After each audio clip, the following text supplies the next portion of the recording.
So let's get more into the science part. So a lot of people ask us about the psychology of jewelry. And one piece of research that really speaks out to me is the ones that talks about jewelry potentially being a transitional object. So almost like a comfort blanket or like a lucky pair of pants or something, like a transitional object. It acts as a source of comfort and it soothes you and it can help you like get through difficult times and go to more happier times. Like, does this ring true for you when it comes to jewelry? Yes, certainly. I can definitely say there's a few pieces in my jewelry box that are just like I wear for comfort. There's a few necklaces, one for my grandma, one from my Oh, fiance. Like I wear those and I feel like I have them with me. So certainly I definitely think that it can comfort you and just like when you wear it, you feel like you have them with you. Yeah, for sure. yeah. I love that. And I think even with these earrings, they're obviously very important to me. Like it reminds me of my work and my book. But I always speak about this necklace I got from ASOS when I was like in high school. And it said, "You don't worry, be happy," based off the song. And I wore that until it absolutely was completely tattered. And it wasn't just for fashion. Yeah, it looked cool, but it was something that helped, get me through the day and in my hard life as a teenager, like, just like get me through. And I think that's so powerful. And I think a lot of people have that relationship with jewelry, like you said, from your family, your partner. Like jewelry seems something that's a bit more like unique to the individual, even though it can be mass produced as well. It's still something that, is quite symbolic. And just in that line, I want you to maybe discuss with us the process of making your pieces. Like, how does each piece of jewelry start its life? Like, how is it born? Yeah, I there's a few different ways, honestly, that these earrings come into the world. I think I'm very inspired by my environment, and by that, I think I'm very moved by how I also feel. So I think Yes. a lot of times traveling, I see a bunch of new things. I love looking at art or sculptures. And then on top of that, I'm in my best mood when I'm traveling, and I feel like that triggers my creativity. So oftentimes I'll come back from a trip and I'll start just sketching or just start with a material like clay and just kind of just start working with it and then come up with a style and then modify it. There's other times where it's like more intentional. I have my iPad and I use the Mhm. Procreate app on there, and I'm always drawing things out and seeing how they look. And oftentimes it looks like it should be a painting, but I feel like that's when I know that Mm. for me is the earring is like that's correct collection by Rin. Because a lot of my pieces, I know people are always confused if I do markets. They're like, "Oh, is it a paperweight? Is it a Oh, magnet?" No, they're yeah. earrings. And Yeah. they're super cool and unique. So yeah, I mean, I'm just very motivated by what's going on in here, and even when I'm not like feeling my best, I think that too comes through in what I create.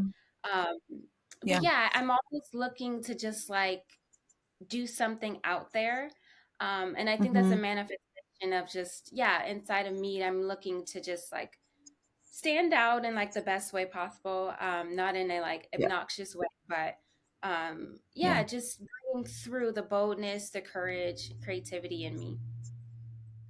I think that's so beautiful. And I loved how you spoke about like what's in here coming out in your work, because that is psychology, right? Like bringing parts of yourself, understanding your mood and how you're feeling and how that's impacting on your work. Can you just like elaborate that on a bit? Um, Maybe speaking about any examples or times that you've had when you've noticed like the way that you're feeling having a direct impact on the work that you're producing.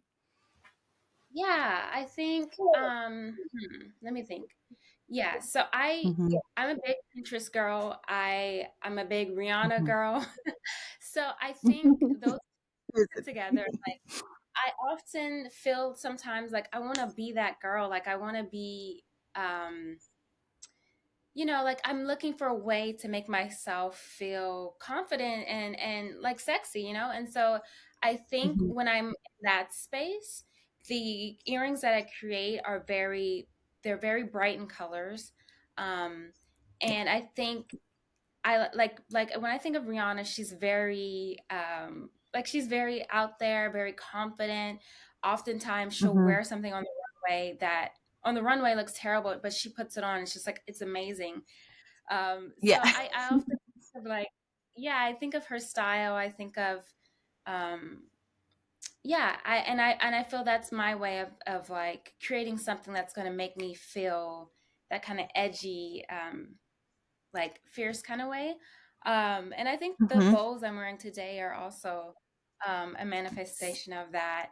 Really feeling like I'm the prize, like this whole thing is a gift, and I'm topping it off with a bow.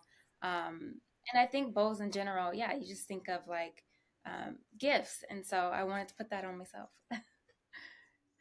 I hope everybody was paying attention to that. Karin is literally showing everybody that she is the gift, she is the prize. And I love that your jewelry takes that beautiful like piece of self-expression and makes it so outward and external so everybody can see it, and it really does translate through with your work. I think that that's beautiful. And then that is really enclosed cognition, which is a theory in fashion psychology that we've talked about before in this podcast, which basically means like the meanings and values that you ascribe to a piece of jewelry or an item of clothing. When you wear it, you embody that. So you talked about Rihanna, who you associate with like, fierceness, confidence. You put that into your jewelry, into your design. And then when you wear it, you feel like that. You feel like the prize. And I just think that's beautiful how you can see that in your design as well. And I think that leads us to our next question, which is great. It's about like, how do you want women to feel when they're wearing your jewelry?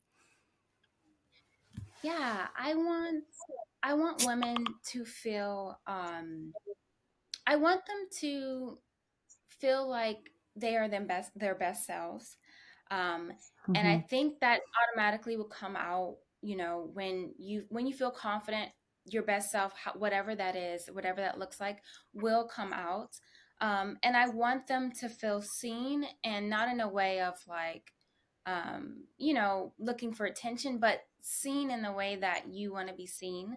And I Hmm. think that kind of goes back to why I started it. I wanted to be seen as this creative, artsy, fashionista girl, versus what I was kind of headed in coming out of Yeah. college. And um, yeah, I want them to feel like the like an individual, and the uniqueness about them is coming out, Yes. is apparent in the style and choice of earrings that they wear.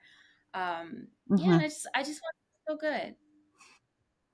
Oh, that's so brilliant. And speaking about like how you want other people to feel. So in my last podcast episode, I was speaking to two amazing entrepreneurs.